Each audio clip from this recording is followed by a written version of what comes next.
Enquanto colocam o slide, eu tenho um slide super rápido e eu acredito que eu acertei no slide, vocês vão entender por quê.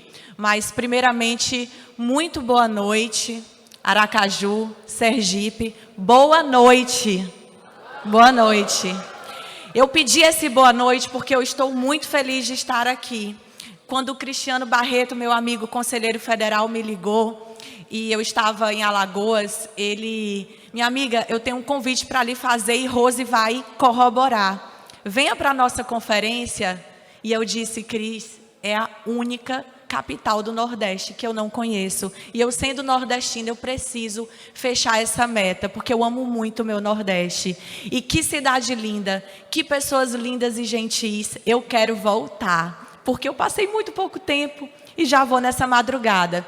Mas nesse pouco tempo que eu tenho, e no pouco tempo que eu também tenho para a palestra, porque só me deram 15 minutos, olha como eu acertei. Tá vendo? Então, deixa eu pegar o microfone. Caminhar um pouquinho com vocês nesses 15 minutos. Primeiramente, agradecer.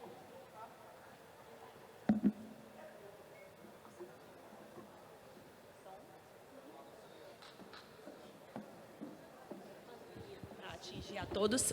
Som.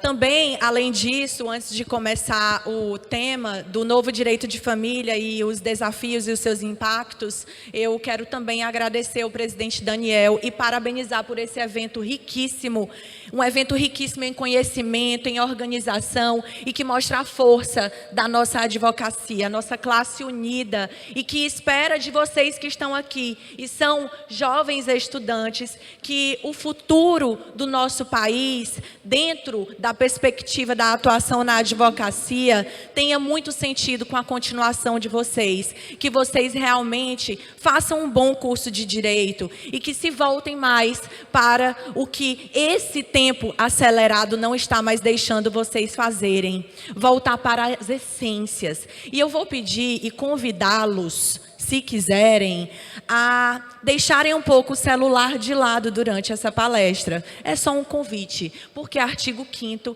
ninguém é obrigado a nada, ainda mais num painel que fala de inclusão e diversidade. E também eu quero agradecer e parabenizá-los, os meus amigos juristas que trabalham para a defesa da inclusão e da diversidade no nosso país. Mas eu vim aqui para falar do novo direito de família e já vou ajeitar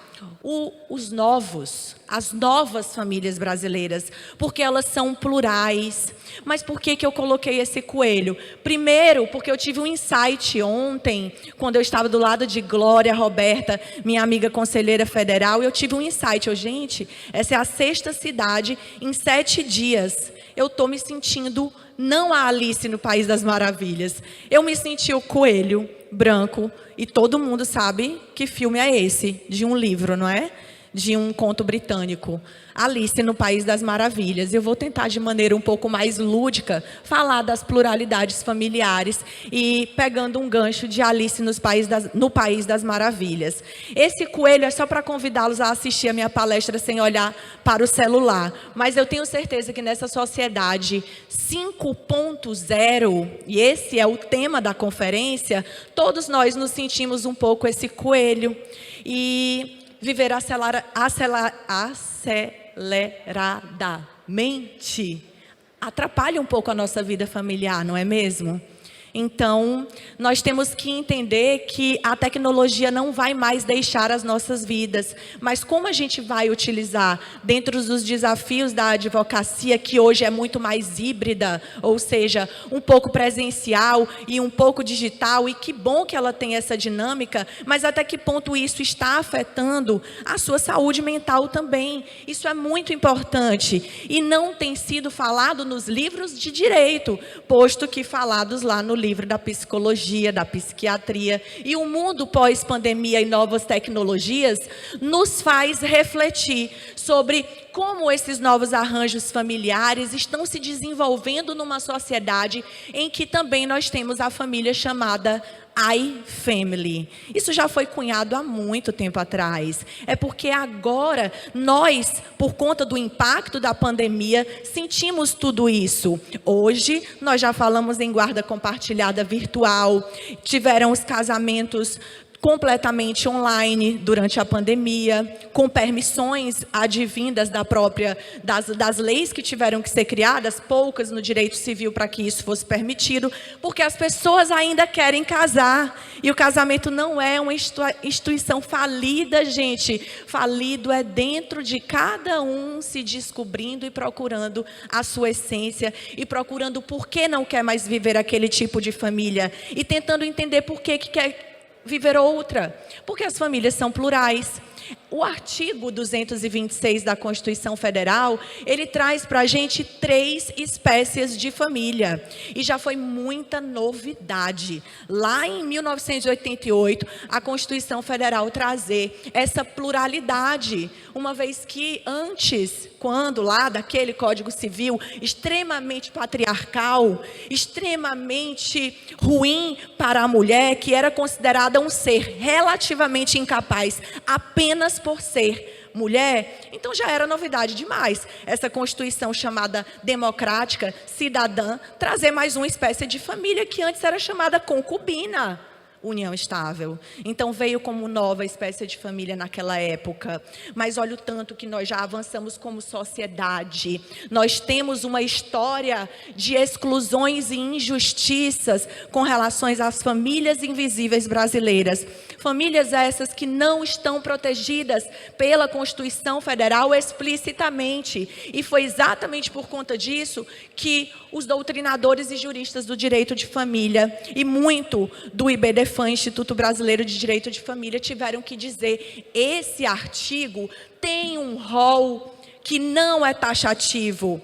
Você precisa entender que daquelas 3 famílias entregues, muitas outras advêm, principalmente com relação ao erro ortográfico da família monoparental colocada na Constituição Federal. Tem uma atecnia aí, porque mono é apenas uma das espécies de família parentais. E as famílias parentais brasileiras são as maiores, porque todos nós temos diversos tipos diferentes de arranjos parentais. E eu sempre gosto de dizer nas minhas aulas, tem 2 caixinhas no direito de família. Uma é conjugalidade, e aí você pode incluir aí as famílias do casamento, a família da convivência, que é a união estável, e tem a outra caixinha, que é a caixinha da parentalidade, as famílias parentais. E aqui eu poderia passar 1 hora falando delas, porque são diversas. É a monoparental, a pluriparental, a multiparental, que foi considerada família em 2015 pelo STJ, a família ectogenética, a família advinda das técnicas de reprodução assistida, e a gente entra em embriões criopreservados e tantas outras, a família da adoção, a família da afetividade, que não veio muito prestigiada no nosso Código Civil, que é extremamente patrimonializado, e eu tenho fé que nesse novo Código Civil, representados como estamos, naquele grupo de trabalho que foi recém-nomeado, nós teremos um avanço de enxergar o afeto como um valor jurídico na nossa Constituição Federal e muito mais bem colocado no nosso Código Civil. Então, as famílias brasileiras são essas, em que filhos havidos fora do casamento possuem as mesmas isonomias. Filho é igual perante a lei, porque, independente da sua origem, eles terão os mesmos direitos de família e de sucessões consequentemente. A situação da mulher, já mencionei, as questões de gênero, elas afetam toda a estrutura da sociedade brasileira. E por isso, tão importante ver aqui muitas mulheres nessa temática, sentadas aqui. Isso é muito importante, porque onde não tem mulher falando, não tem mulher ouvindo. Isso é muito importante para nós, não só no sistema OAB, mas como em toda a sociedade, na política brasileira geral, em todos os setores da sociedade, porque não dá para trabalhar com hipocrisia mais. Eu não aguento mais ver as famílias invisibilizadas. Então, num guia local, tem esse outro personagem aí da Alice no País das Maravilhas, que é o gato risonho. Por que eu estou falando dele? Porque está ali, ó.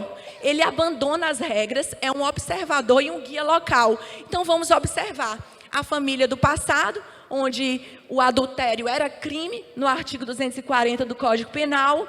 Nós temos a família do Código Civil de 16, onde só o casamento era considerado espécie de família, filhos eram tidos como ilegítimos, bastardos, legítimos, só esses aqui herdavam, e tinha aí uma estrutura muito difícil de família brasileira, porque a mulher era invisibilizada nessa família. Não que não seja hoje, porque são resquícios, mas na Constituição cidadã, ela vem aí através da liberdade e das democracias, nesse seu artigo 5º e 226 da Constituição Federal.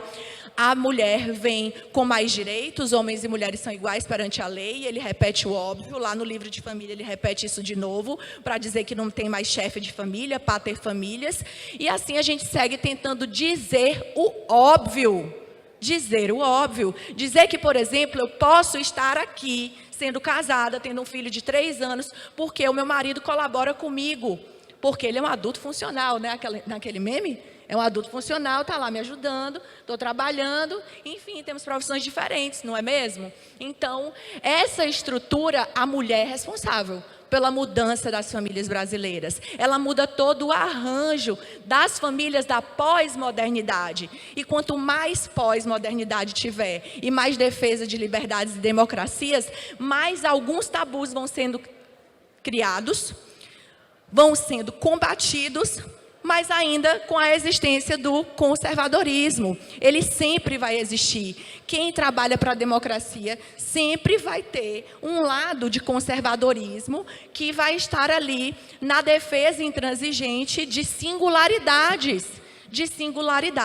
Mas acredito que vocês viram que teve recentemente uma discussão acerca de impedimento de casamento homoafetivo. E eu me lembro muito de Rodrigo da Cunha dizendo Lacan, falando de Lacan, deve ter um desejo muito oculto ali da pessoa criticar tanto. Lacan diz isso, o desejo oculto do ser humano. Por quê? Está te incomodando onde? É a família do outro, respeita a pluralidade. Senhora, faltam apenas 5 minutos. Ok. Não se preocupe, aqui eu vou ter que agir como esse lebre de março e já eu vou encontrar o coelho maluco. Porque, da Cartola, como é o nome dele, gente? Que é o chapeleiro maluco, já meti o coelho no meio do chapeleiro. Pois é. Mas, enfim, gente, é para falar para vocês algo óbvio. As famílias são plurais. O ontem, deixa para trás. Vamos trabalhar com o hoje, com o amanhã na defesa dessas pluralidades. Porque o direito de família, ele é direitos humanos. Aqui, cheguei no chapeleiro maluco. Exatamente para falar que ele é criticado porque ele faz uma sátira às normas de etiqueta britânica. E aqui podem ser aquelas pessoas que criticam o teu jeito de ser, o teu jeito de criar o teu filho, a tua filha, sendo que a Constituição Federal diz que é livre o planejamento familiar, desde que você não desrespeite a ordem pública. Vem o artigo 227 em seguida, te mostrar de que maneira também, de certa forma mais tímida, já que tu tem livre planejamento familiar, você vai fazer isso. Então esse é o livre planejamento familiar, ele é decisão livre do casal, lembrando que às vezes não é o casal mais que está cuidando daquelas crianças. Vejam o que aconteceu na pandemia, os órfãos de pandemia. Quer dizer que porque não tem mais pai e mãe, acabou a família brasileira deles? Eles são a família protegida pela jurisprudência, é a família anaparental, aquela que ana, latim, nenhum, mas sobraram, na verdade ficaram os filhos. Inclusive, o STJ, ele permite a adoção de dois irmãos adotando uma criança. Isso é família anaparental, isso é afeto, isso é fazer com que prevaleça a família brasileira através do que temos de mais importante, na verdade. Pensar um pouco mais no afeto. No afeto. Eu sei que tem os desafetos também, todo mundo tem os seus, mas pensar a família brasileira como essa metamorfose ambulante, como uma mudança positiva e tentar você, a cada dia, na faculdade, na sociedade, proteger as famílias, não porque é igual, porque todas são diferentes umas das outras, mas respeitar as diferenças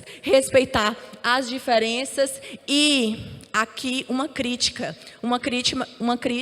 por conta de tanto negacionismo que a gente tem vivido, não só no Brasil, como no mundo. Então, esse daí, ele é um doutrinador que se referia a grupos ou indivíduos que negavam o extermínio dos judeus durante o regime nazista. Ele negava isso. Isso é o negacionismo. O negacionismo é isso que está escrito e muito mais. Quando os fatos são rejeitados, quando a ciência ela é rejeitada e quando um déspota tenta se apoderar de tudo que você tem mais de valioso, que é a sua liberdade. Ave Maria, eu gosto demais da minha liberdade. Se você não gosta, eu gosto da minha liberdade. E esses são os dois princípios norteadores do direito de família. É a mínima intervenção do Estado e a máxima autonomia da vontade. É o respeito às pluralidades. O pluralismo familiar, ele está lá incrustado no artigo 226 da Constituição Federal do nosso Estado. E o nosso Estado é laico. Não existe uma religião oficial. É por isso que deve haver um diálogo entre liberdade religiosa e o direito das famílias. Eu deixei meu celular ali. Eu tinha só uma frase aqui, que eu até utilizei, Carla, na minha tese de doutorado, que foi em 2016, e você me fez recordar, porque tu leu a minha tese de doutorado, que massa, né? A pessoa lê a tese de doutorado da outra, eu fiquei assim, chocada. Mas vamos lá. Sobre Estado laico, essa minha tese ela foi sobre o Estado laico.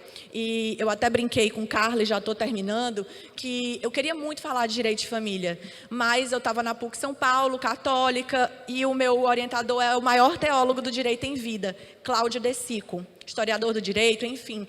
E ele queria que eu falasse, orientador é isso, né? Eu sei, estou terminando. Ele queria que eu falasse só em direito, em teologia do direito. Mas eu disse, Cláudio, eu preciso falar de direito de família, minha advocacia é direito de família, eu gosto de direito de família, pluralidade.